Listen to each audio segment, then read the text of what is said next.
Certains ont songé à dissiper préventivement la puissance des grands séismes en provoquant plusieurs petits.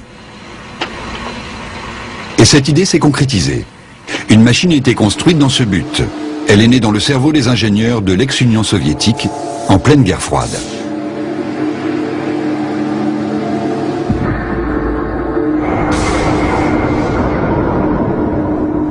Conçue pour fournir une nouvelle source d'énergie, la machine à tremblement de terre avait la puissance d'un petit réacteur nucléaire.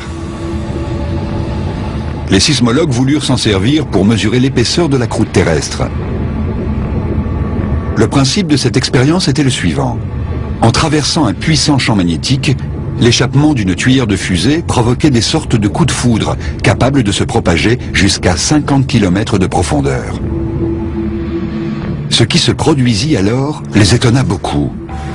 La Terre répliqua par des micro-séismes.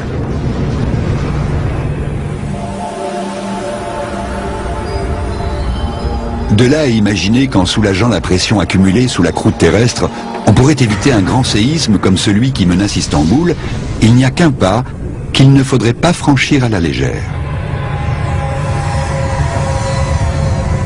Car si une telle machine était positionnée sur une faille tectonique, nul ne sait ce qui pourrait advenir. Peut-être une incontrôlable réaction en chaîne de tremblements de terre et de tsunamis dans le monde entier.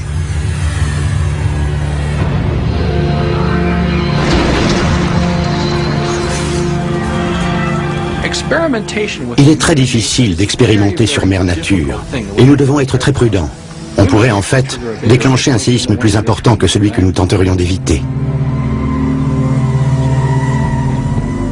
Des militaires américains ont acheté la machine à tremblement de terre à l'issue de la guerre froide. Où est-elle aujourd'hui? Nul ne le sait.